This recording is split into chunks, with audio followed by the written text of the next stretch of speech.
আপনার বোন আপনার সাথে কথা বলে না, বাস না বলুক, আপনি আত্মীয়তার সম্পর্ক রক্ষা করেন। আমি আপনাদেরকে একটা বাংলা বলে যাই, আপনি দেখবেন আপনার ভাইয়েরা বোনেরা আপনারে ঠকাইতেছে, আপনি বুঝতেছেন, এরপরেও আপনি তাদের সাথে সুন্দর সম্পর্ক রাখতেছেন কেন? যে নবী বলছে আত্মীয়তার সম্পর্ক ঠিক রাখতে। আপনি দেখবেন 2, 4, 5, 10 মাস পরে আপনি খোঁজ নিয়ে দেখবেন তাদের সবার চাইতে আপনি ভালো আছেন।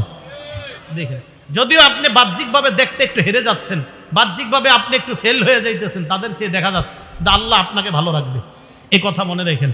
তাহলে আত্মীয়তার সম্পর্ক এটাকে বলা হয় বকৃত, যে কেউ যদি ছিন্ন করে তার সাথে সম্পর্ক রক্ষা করা। আর আত্মীয়তার সম্পর্ক ছিন্ন করা মানে ফাসেক হওয়া, আত্মীয়তার সম্পর্ক ছিন্ন করা মানে জাহান্নামে যাওয়া। আল্লাহ হেফাজত করেন। মুসলিম শরীফের হাদিস, জান্নাতুল ফেরদাউসের উপরে হলো আরশ। সুবহানাল্লাহ। হাদিসে আসছে আল ফিরদাউস আলা জান্নাহ, জান্নাতুল ফেরদাউস হলো জান্নাতের সবচেয়ে উঁচু জায়গাটা। এই হাদিসের মধ্যে নবী বলেন ওয়ামিন ফাওকিহা আল আরশ, জান্নাতুল ফেরদাউসের উপরে হলো আরশ। এবার মুসলিম শরীফের হাদিস শোনেন, আর রহিমু মুআল্লাকাতুন বিল আরশ, রক্তের সম্পর্কটা এই এখনো আরশের সাথে ঝুলে রয়েছে।